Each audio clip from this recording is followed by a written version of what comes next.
Welcome, Kranti. So I'm just going to stop sharing my screen so that it's easy Thank you for so us to much. have a conversation here. Thank you so much, John. So Kranti, before we actually begin, I just want, since I knew that you had joined in a little bit earlier and you had been through the part of the slides that I was traversing through for the past 10-15 minutes. If you were to pick one aspect of the things that I mentioned, that this is on top of my list on what it makes somebody to be a cut above the rest in their leadership journey, is there something that you can pick for me?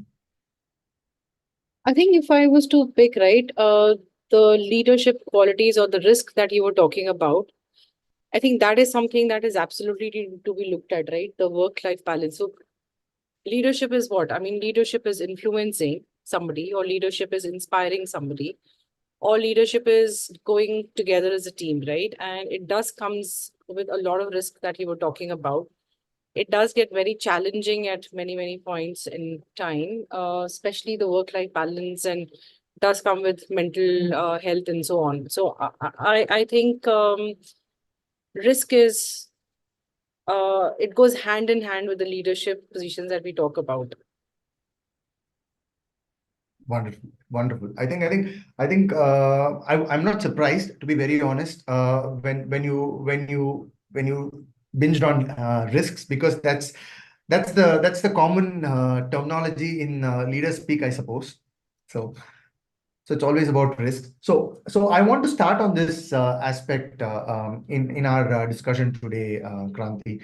So when I was looking at your journey, right from where you started and where you are, I understand that you started your journey being a part of HR, and the role and responsibility that you're currently shouldering is a lot more than what you've been doing in HR. So I want to understand how it began in HR and how it transformed into the role and responsibility that you are currently being responsible for.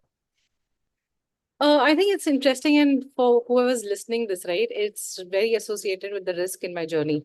So started again with lot of kids and lot of people probably on the call just didn't know what exactly one need to do beyond an engineering and doctor, right? I mean, 3 decades ago, these were the two professions that people, family members particularly believed in, right? I mean, it's either medical or doctor, otherwise no good.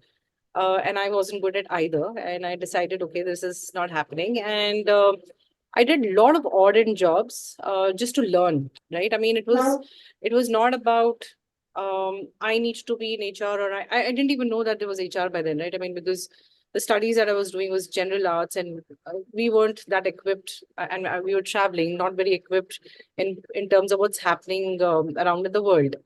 I think I stumbled onto HR because one thing that or two things rather, I really liked doing from beginning of my time, probably was, from beginning of my time, probably was my follow-up skills, and I loved talking to people, right? So these things have stayed in my 25 years of journey through and through. And just going back to the question, right? So I stumbled into HR not by design, but it was like it just kind of happened, and I'm very fortunate that it kind of happened, and I kind of got my journey into it. But 10 years down the line, I kind of realized that everybody in the fraternity talks HR to be cost, right? Because we are not generating revenue. We are the ones who are spending money. And I mean, you want money for salaries, you want money for engagement, you want money for everything, right? That's what HR is termed to be. So I wanted to be the other side of table. And that's when I think I took a risk. So 10 years in your career, taking a chance, taking a risk, and starting and saying this is like snake and ladder, go to 99 and come back to two. Right. So I decided to come back to two after 10 years and said, hey, listen, I want to be in the business side of things. I want to be other side of the table and want to learn. Took a cut in the positions, took cut in salary and everything. Not to be mentioned, I needed the money. After 10 years, you're used to a certain salary, certain lifestyle. But I think that's the risk or the chance I think I took, and I steered my journey on the business side of things, and I got opportunity. one after the other, and did pretty well. Again, I think the follow-up skills, the dedication with one, what one could do, and my ability to connect with people. I think it was a joint effort of many of these skills, right, that got me wherever I am today. I would still think that while we started, right, risk is something that is very important. If you're settled in a position or we feel we are settled, we are complacent, right? I mean, we've seen doctor's world, right? I mean, if it's a straight line, you're dead. It has to be a beat, right, through and through. So I think that's a philosophy I've kind of believed forever, and I continue to do. I think it's an interesting analogy that you talked about. A straight line, you're dead, and you need to have those things, ups and downs, for you to be visible as being alive. I mean, that's that's something that's very empowering, to be very honest. So, see, as a part of your HR experience that you talked about in connecting with people, so I had this follow-up question. So, I talked about this aspect of identifying talent and nurturing them. So, how has your exposure and experience from HR, and also your ability to connect with people helped you in that aspect of it, identifying and nurturing talent in the organization that you've come across? Yeah, I think it's a very important question, right? I mean, I don't know who's listening into this, but when I started, right, I mean, everybody would, and you're working with a lot of experienced folks in the industry. You're working with everybody's very experienced, and you join as a fresher, you join in the team, and a lot of interns today face this, by the way, right? A lot of students are joining as interns or like artists, like in beginning of the careers. We all have faced, and we continue to do so. I'm not sure how we can correct it and what all we need to do to keep correcting it. Maybe sidelined, right? I mean, there is some amount of sidelining that happens. There is a very less support you get as an individual, because there is so much more you need. So experienced folks who are in the company 2 years or 4 years or 6 years, right? They're so busy that they've forgotten that there is another human being sitting beside you who needs to learn equally, right? And if you don't give that person that time, then how would you learn? I think just yesterday I kind of was sharing this with somebody very close to me. Um, be the leader or be the boss that you wanted when you were starting your journey, right? And I think that's missing in a lot of organizations. We do take interns, we do take freshers, but then the hand holding is lacking somewhere, and it's not fault of anybody's, right? Everybody's just so busy with their day and their agenda to get through and so on. I think that becomes extremely important, and it's very challenging for somebody who's just starting their careers and so on. Becomes very important, and I think I forced myself onto a lot of people, and I said, I'm here to learn, right? I kind of didn't give up, right? I mean, I would be there for 12, 13, 14 hours and say, I'm here to learn. Can I please learn something? Can you give me some task? Started with filing, papers, because they thought no good, can't do anything else as a fresher. So I think no job is any less, but giving a job is very important. Giving a task and hand holding a little bit is very important for all of us. And I think that has been my journey. And when I became an experienced person, I have been very conscious. Any person entering the doors of an organization needs to be assisted, needs to be supported, needs to be mentored, right? Whichever category you kind of fit in. If you are 3 to 5 years of experience, there is a mentorship that's needed. If you are a fresher, we need to handhold them. We need to support them because they've left their college life. They're starting this. They're starting their career. They're starting their journey. And imagine if they have a terrible experience in the beginning of the years, right? And it's a mark on the organization and on the person who's come into the system. So I think it becomes very important that we are human first, we are people first, and you know if we were to support each other for those 8 or 10 hours, I think it'll just go a long way for anybody, right? Even for the managers or the people, and the work just doubles up, right? I mean, if you have support of people and they're positive when they come to work, I think it just is amazing, right? I mean, I think people wise, I completely believe as an HR person, every individual in an organization or on this call is an HR person. There is nothing, we are not HR. So if I'm a technical person, does not mean I'm not HR, right? I need that human touch. I need that human element. Otherwise, we are just robots and mechanical. Just there's no difference. No wonder you've come from a background as an HR, and spoke what you just spoke, that human touch and the kind of involvement. So as a follow-up on this aspect of nurturing the talent there, I'm sure that if when things are small, when the teams are small, and when the people who are coming in are sparingly less, there's always a personal attention that you can give to in terms of grooming people and in terms of bringing them to a particular shape, be it less experienced people or freshers for that matter. So as you grew in your experience, I'm sure you had that this has to be done, whether you are directly getting in the day-to-day activities of mentoring and grooming people or not. There need to be a system, or there need to be an approach that needs to be established. So, did you do something like that in grooming the teams that you had an opportunity to grow? Yeah. What was your process there? So both the pieces are important when you're small and you're one-to-one, right? That also becomes important because you're really small and the time is very limited for you to teach somebody. And then when you are a very large system, large organization and dealing with a scale, also it's important. Both these situations, process and discipline becomes extremely important, right? There cannot be anything but call a process, right? I mean, even if you're training one person, there has to be a guideline. What are you going to do with that person for the day? There needs to be a schedule. There needs to be a whole schedule for a month. You know, the person who's joining you should know what am I going to be doing tomorrow, right? Otherwise, I'm clueless. I don't know what I'm going to go to work for, right? I think there has to be a discipline, there has to be a schedule, there has to be an agenda given when the person joins the system, be it one or be it a scale. Scale, I feel, is much easier because you have a group, you know, the group is seen.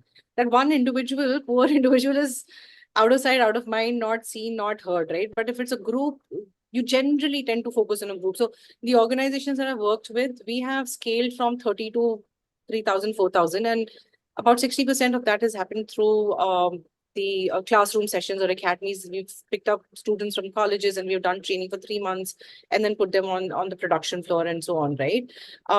It just goes back to giving them the schedule, following through the schedule, doing those mentorship, doing the assessments, regular assessments of where the person is and how the person is doing. Do they need more hand holding? Do they need more skills? You know, whichever way. And then support that and put them out in production, and goes for that one single individual also you're working with. This process is the same. I feel it's a lot more needed on you know, ones and twos than the larger group. The larger group generally is taken care as a beautiful process in most of the organizations, right? I think it's the other way. We need to still invest a lot of time. No, I mean, I was thinking about a discipline from a very different angle when I was talking about the aspect that I was talking about in the leadership position. Yeah. But the aspect that you mentioned about discipline in terms of mentoring and seeing it through and the following up and making sure things are set right is a whole new insight to me as well from your experience. We So do need that discipline, right, Charan? We do need that discipline. I mean, it can't be just one way, right? I mean, if I am not disciplined in mentoring somebody and I am doing it in my own whims and fancies, and today I have the time, come, let's mentor you, right? I mean, today I don't have the time, let's leave you alone. So it can't be that. It has to be both ways. The discipline has to go both ways. The mentor and mentee, both. absolutely. So, since we had some people who are responsible for P&L, I wanted to profit and loss. So, I wanted to ask a question related to that. So, I want to take two aspects. One is profit and loss, and the other aspect is negotiations. So, I want to bring these two pointers together, and I want your view from your experience. How do you manage your P&L, and how do you go about your business of negotiations and trying to make sure you're successful in all these aspects? It's very challenging, Charan, extremely challenging, right? P&L is nothing but money, right? I mean, generally it is associated with profits, right? P&L is all about profits and so on for an organization. Negotiation, what are we always negotiating for? We generally go and negotiate for people. We negotiate for their well-being. We negotiate for the time. We negotiate for, you know, their increases and so on, right? So There's always a conflict between the PNL and negotiation. And negotiation is a very vast subject. What are we negotiating and what is the context of negotiation, right? Let's just take a very real life example, for instance. I need to bring people on a Holi to work, right? My PNL, because I have a quota to deliver, for instance. Okay. I have people aspect here to manage, and then I have a PNL because if I don't deliver the quotas, my PNL may get affected. My delivery is getting affected, right? So what am I negotiating here?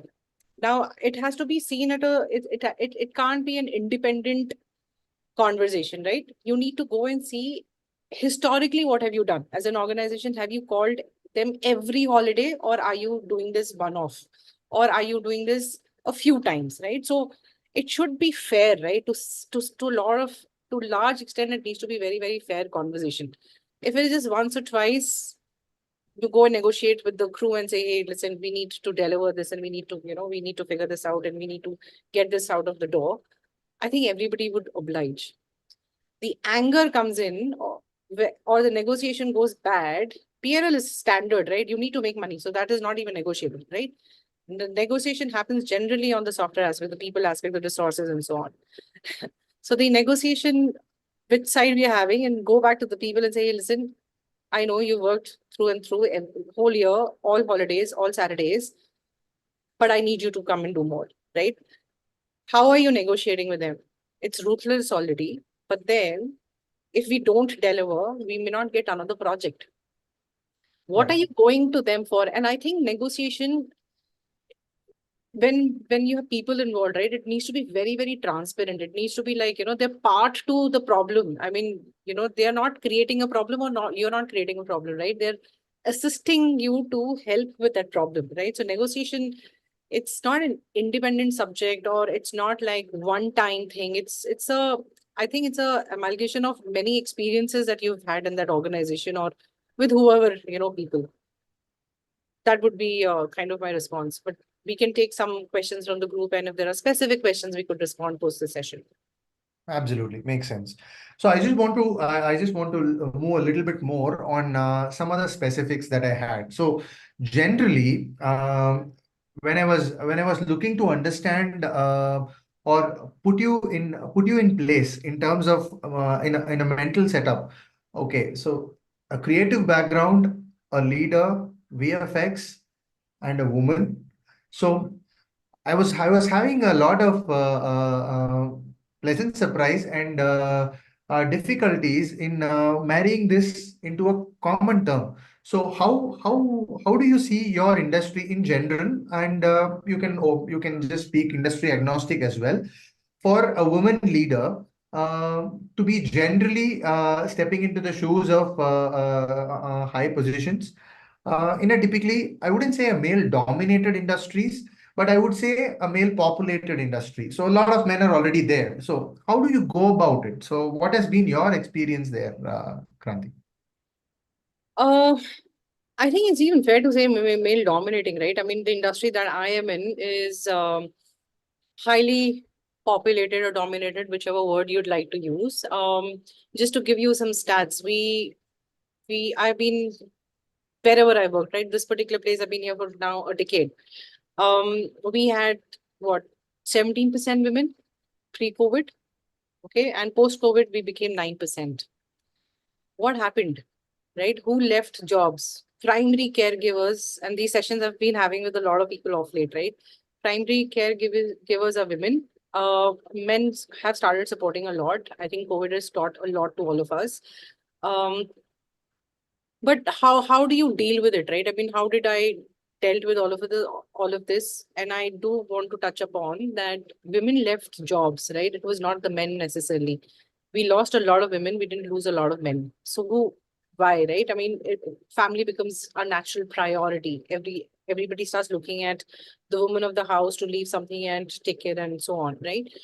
Comes then work-life balance, comes then your mental health, comes then, I mean, I'm not able to manage every part of the role. I would think, how did I manage? I think initial years was definitely no work-life balance. It was just work, work, and work. Uh, when I started the career, but I think companies and organizations are much, much better off now with the benefits that we offer to women. I have worked in a few companies that have beautiful women benefits policies they have, and I think every organization is now looking at adding women. Hence, they are providing a lot of benefits like, work from home or give them extended maternity leave or flexible work timings and so on. Having said that, my organization doesn't have these kind of flexibilities yet. A few of them, yes, a few of them, no, because of security reasons, the content that we work on, client content, etc. Um, what works for anybody who is, and if you see any organization, women only become shrink, right? We don't have a lot of pipe to push women to the leadership positions. It just starts getting thinner and thinner on the top, right?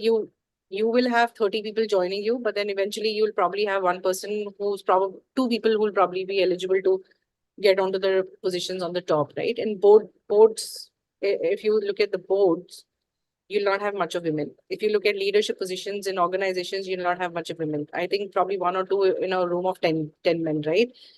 It only can get better if the women do not give up. I think it lies with us, right? It's more with us. The choice is with us. We'll have a lot of external factors that will hold us back. It is holding the men also back, but then they leave everything and they say, I'm the provider, right?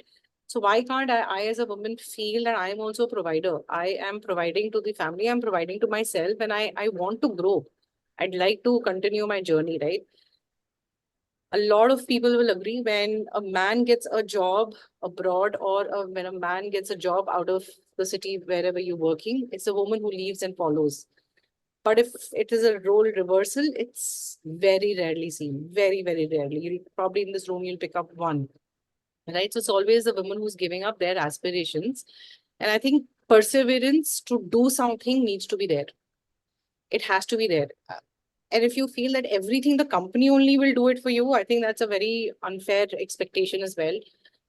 Constantly checking with your leaders, where can I, what can I do next? Where can I grow? What is my path? What is my journey? I'm here, I'm investing my 10 hours with you, right? What am I going to get in future? Chart out a plan for me. If I'm not interested in my growth, nobody else is. We are already, I mean, you're getting my point, right? Nobody will show the interest if you don't progress yourself, you don't continuously learn, you don't show the zeal and enthusiasm. Nobody has the time to look at you. Nobody has the time. Everybody is busy doing their things, right? So I think you need to get out there and show your enthusiasm and aspiration to grow as well. It has to be both ways. And feeling and thinking that I have limited choices, I think that has to just get out of our minds, right? It's here. It's just here. Families are very supportive. Companies are very supportive. We feel guilty half the time. As women, we feel very guilty leaving our children behind. But then the guilt isn't there with the other partner, right? So, I'm not wanting to create negative notion, but I think these are the things we need to start thinking. The choice is with us. It's not with anybody else. We need to decide ourselves what we'd like to do next. Yeah. No, good that you mentioned the point related to being very resilient and being very constantly in the journey of doing things. And see, even from my experience, or even from a lot of people who are growing in their experience, as we are younger, we are quite open to ask for support, seek for mentorship, make mistakes, admit mistakes, and talk to seniors and understand what went wrong, what went right, and go about learning the way that we are learning.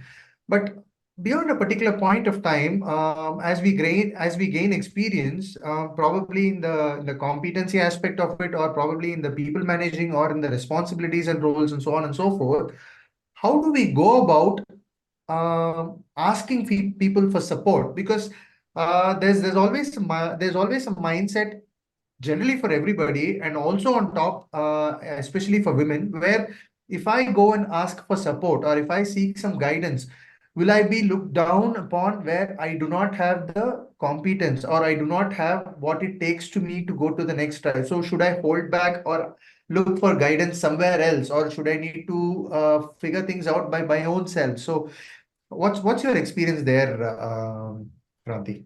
I think second guessing is something that needs to be outside the window. That is not even an option anymore, Sharon. I can't be second guessing about my own self, right? I mean, if I don't, as I said in my previous conversation, if I don't take the charge myself, nobody else is going to help me. Nobody knows what I'm struggling with, right? If I don't come out and seek help, who will know? Like if I'm not talking about it, if I'm not communicating, if I'm not seeking that guidance or mentorship or help, how will anybody know that I'm needing this help, right? And you may be judged once, twice, you may be judged, but so what, right? You have a counterpart, you have a peer who's sitting right beside you who equally needs that help. They don't shy away. So what makes you feel any lesser? And it's okay to ask, right? It's okay to learn constantly. And I would recommend that keep learning. Learn something new every single day. Talk to 100 people and see what new you can do, right? The moment you feel that I can't ask and somebody will judge, you're second guessing your own self, right? And you will not grow. Your growth will, you yourself are stopping your own growth by feeling shy or feeling that somebody will think about something. Nobody has a time to think, right? And even if one or two people do, there are 10 others who are willing to help. So Right. to accommodate those two people's whatever, the judgmental value or whatever, being judgmental, I am not reaching out to 8 other people who are out there to help me. And you will always have people who are willing to help, right? While you have people who will judge, you always have people who will want to help. So there's no harm, right? Trying. If you don't try, then you will not get anywhere. You're complacent again. Acha, jaisa, whatever is happening, I will do my day and go, right? I mean, then you're not getting anywhere. Absolutely. I think seek and you shall be granted is probably what I could Don't take they out say of. for all the mothers, crying baby gets the milk? If you have two children, I mean, who I knows it best better than anyone the of us? most relevant metaphor, I think, what you put today, with respect to the target audience that we are currently having, I think the crying baby gets the milk. So if you don't cry, you don't get it. So I think that's Two pretty things. Yeah, straight and two. relatable to every women who are probably joining in across different platforms here. So I just want to open up the forum for questions. So let's just take a pause and try to see if there are any questions from the Zoom session. If there are any questions, if people want to raise a hand, then you can go ahead, ask a question. And I will also be curating questions from the other streams also. So in 3, 2, 1. So there is no question as yet from the room here. So I have a question from YouTube. So the question is about the person agrees that there are a lot of women are increasing in the workforce in India currently, but how or to what extent is this percentage getting translated into leadership roles, and why is it not happening at the pace at which it is happening at the pace at the lower levels? So At a lower levels, as it? and lower levels in the sense of responsibilities and positions. So women employees are increasing. The share of the women working people are increasing. That's increasing. That's a good trend. But still, women in leadership positions, women in position of power, it's not increasing to the extent what people might be happy about.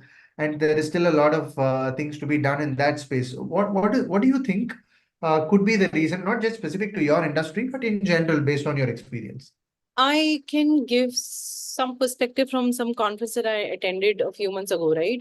This was the academics session. These were schools and colleges and so on, or institutes, right?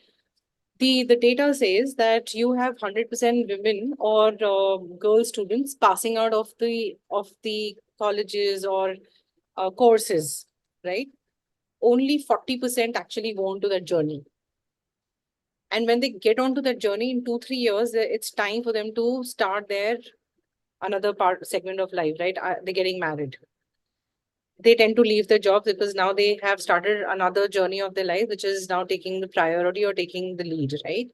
So you see from the time that you start the curve, from student life to your career, you have only 10% women left. Only 10%, right? Out of that, 3 people are probably coming. So imagine those 3 people going to the top and somewhere probably they give up in between, right? We have a lot of women giving up. I have had women after COVID giving up because they just couldn't manage the work-life balance, right? They just felt tired, exhausted for whatever reasons. They're the ones who gave up, right? Men didn't give up, as I said. A lot of women gave up their jobs to take care of the family because it was just getting so difficult.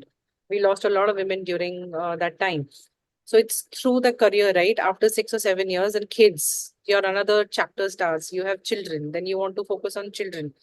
You have very few women who want to be in the journey and somewhere compromise either of it, right? One will always, if you see, right, I mean, it's not always a balance. While we like this word or like this thing of work-life balance, there is never going to be a balance, right? If the work is higher, the family will be a little lower. If the family is a little higher, the work will take a little backseat, right?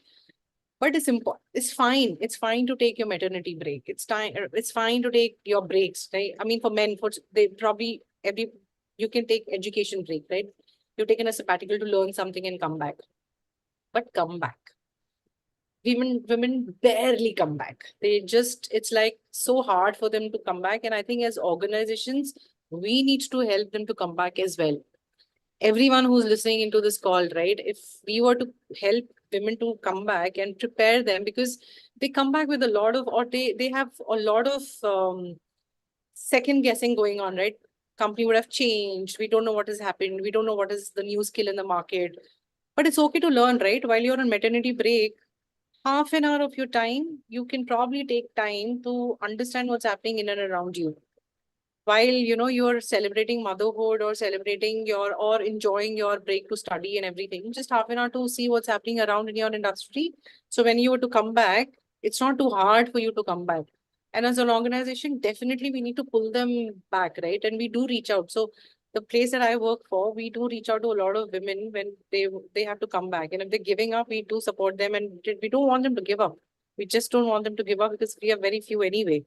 So it's just the ratio of women who come from schools to courses to company, and then, the life events of getting married, becoming a mother, and then, taking a break and never wanting to come back because they're just so used to that life. It's very hard for them to get back. I think getting back is an important piece for all the women. There's no stopping, right? I mean, there's no stopping, right? My personal experience, I've taken breaks twice. But then going back is important, and not feeling like you going back to a world where nobody's going to support you. I think that just should be out of your way. No, interesting. You made that point on career breaks. Last week we had a session specifically on career breaks, and we had, in fact, two wonderful people who shared their experience on how they came out from a career break and how they went about doing in their professional lives. So I have a question from one of the participants here, Deepa. Deepa, go ahead, please. Hey, thanks, Charan, and thank you so much, Kranti, for your insights. I think they've been wonderful so far. So my question actually is in two parts, okay? And the first one being, a major role that a leader plays is also to, I think, identify and show the right path for other leaders to build their career. Now, in this journey, how do you really identify the next line of leaders? And while identifying these potential leaders, um, uh, does it really impact that your potential candidate is a woman? If so, then what would it really be for a woman to stand out there versus a man while contesting for being a potential leader? I'll attempt this, okay? I'll attempt this as much as I know as my organization. But things are changing. So first part, right? What do we look for when we are looking for a leadership position? What do we look for? I think I personally, when I am talking to anybody, right, I definitely look for that enthusiasm, look for the discipline, look for that hunger, right? Like somebody walked into my office, or I went to Mumbai last week, and the girl said, I want to take up your position someday. Now that is a goal, right? You already know what you want. On the contrary, I have another woman from Bangalore studio, from Bangalore office. How are you different, right? That's a question. How are you different? Oh, I'm doing this. I have done this. I am doing this process. I'm correcting this. That's run of the mill. Like everybody does that. You have hired to do that job, right? You hired to do your KPIs. You hired to do your job day to day. What are you doing different? What additional are you doing? What else is exciting you? What are you learning? What are you learning about your environment? What are you learning about the company that you're in, right? That enthusiasm and that zeal to learn or want to know more and do more is what we look for, right? I mean, there is no limitation. So if it's a guy or if it's a boy who's walking in or a girl who's walking in, I think it's the same. It's just the same. It's just that it's the number of people who are walking, boys are more and girls are less, just by the ratio of in the company, right? But when we are looking for a leadership role, it remains the same. I or a lot of leadership does not look out for, oh, she will go on maternity leave, so don't give her an opportunity. Oh, this person is just joined or will get married, don't give her an opportunity. It used to be in the past. It used to be when I started my journey, right? It used to be a lot of hiring managers would think very, very differently, but now things have changed. It's changing drastically because a lot of companies now have to bring in diversity, right? It's become a need. It's no longer a good to have. It's just you should have kind of a notion, right? Um, so when you're looking for a leadership, it's a lot to do with you. If you are enthusiastic, you want to go, you want to learn, then there's no looking back. I think everybody will pull you, right? But if you only don't extend your hand, there is nobody pulling you, right? So that remains a constant piece, is that you need to know that you want to do it and you can do it, right? And everybody can do it. It's just that we shy away. We take different choices and we take different routes, and we sometimes tend to take easy or complacent route because it's easier, right? A 9 to 5 kar lo, go home and figure things out and hunky dory, life is good, right? It's the other person you need. Kranti, I want to do your job someday. What do I need to do to get to that place? That's a conversation that's exciting for anyone, right? Not the other part of conversation. I'm doing my KPIs. I'm not sure if I responded your Perfect. first part. What was your No, second part?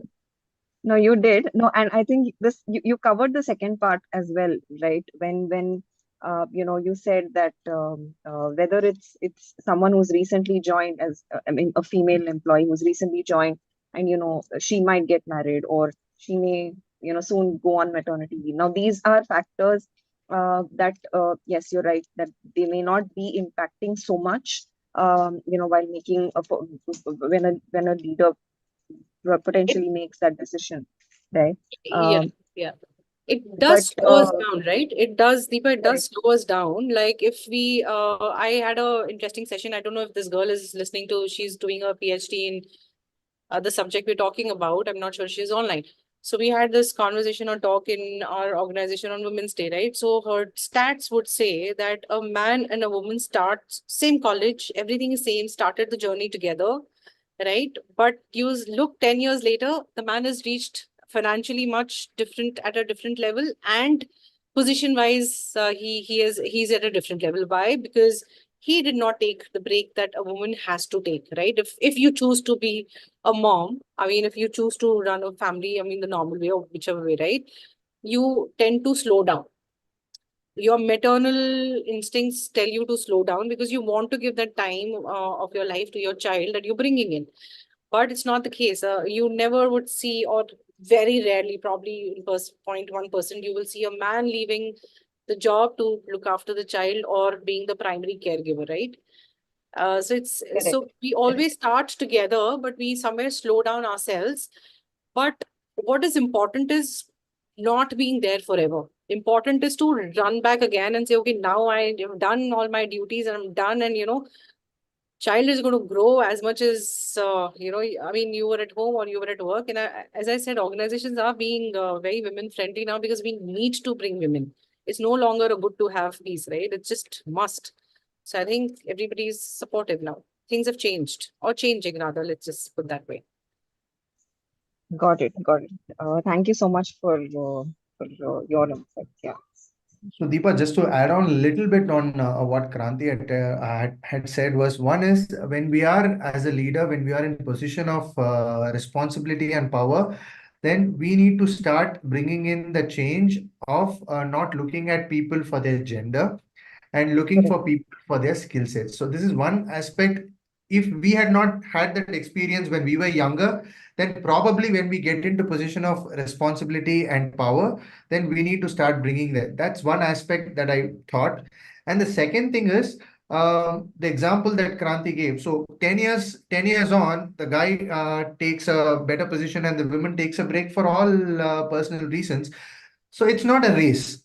So probably the guy is 10 steps ahead and you are 10 steps behind. But as long as you are in the journey, it is still a journey.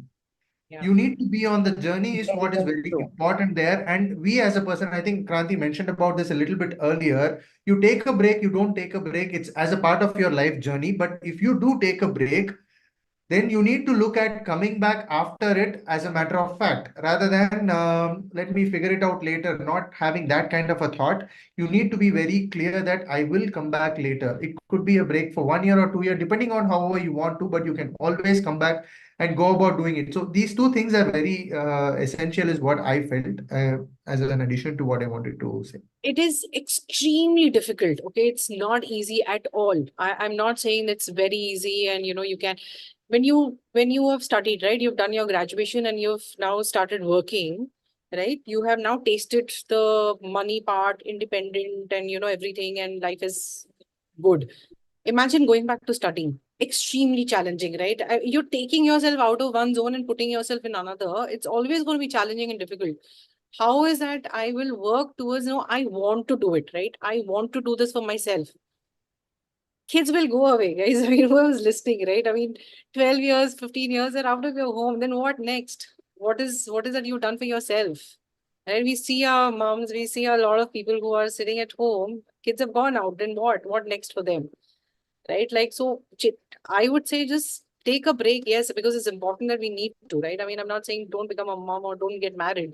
Everything, life even is very important. But then please come back. I mean, that's a message that we need to give to every woman that we touch in our lives, everybody. Excellent. So there's just one last question, although we are already a little bit overboard on time. So I didn't want to skip any question that came my way. So there's one last question and we'll wrap it up with that. So there's this question from one of the participants or the listeners. So this is about what are the challenges you faced as a woman leader in terms of domination or competition? So that's a question that we have from one of our listeners. I think multiple times in my career, it was, you feel intimidated when you are in a room full of men and you have, at many a times I would think, should I even say something or should I just be quiet and say it later? Right? So that feeling of dominance automatically comes in just by reading that particular room, right? It's extremely hard again to break it. It's not easy for a lot of people, especially the ones who are introverts. I'm not saying it's easier for extroverts as well, but it's not an easy one. But we have to deal with it, right? Unless if you're not dealing with it, again, you're getting stagnant.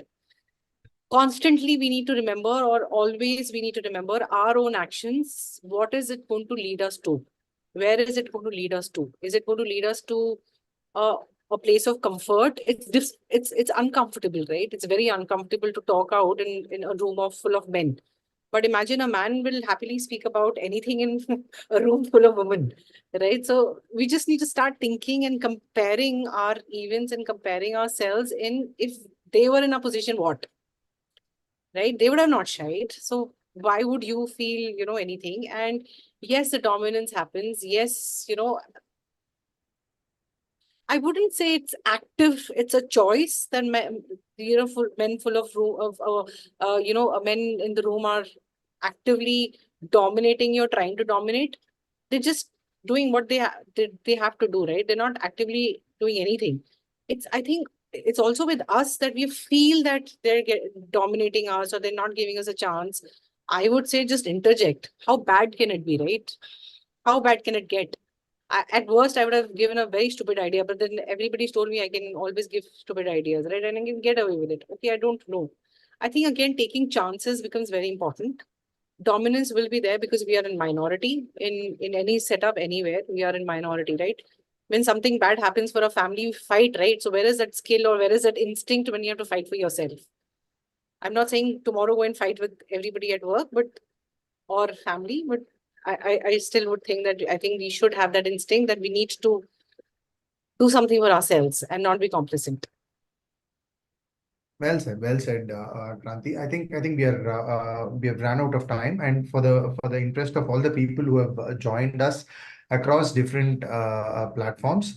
So this is a small giveaway in the context of having a one-on-one session with you. So if at all you need somebody to talk to and getting your priorities right, then we can have a discussion, and the links are there on. For people who are joining in on Zoom, the links are there on your chat. And for people who are joining on other platforms, the links are there for you to scan and you can look at it.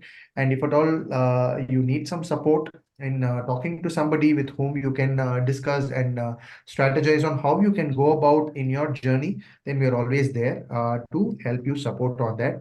And with that thought, I would like to thank Kranti again for sharing her experiences, especially in the aspect of how important it is to mentor people and how it is important to be persistent in our journey as an aspiring leader, which I think is a takeaway not just for the women in the room here, but for everybody, irrespective of the gender.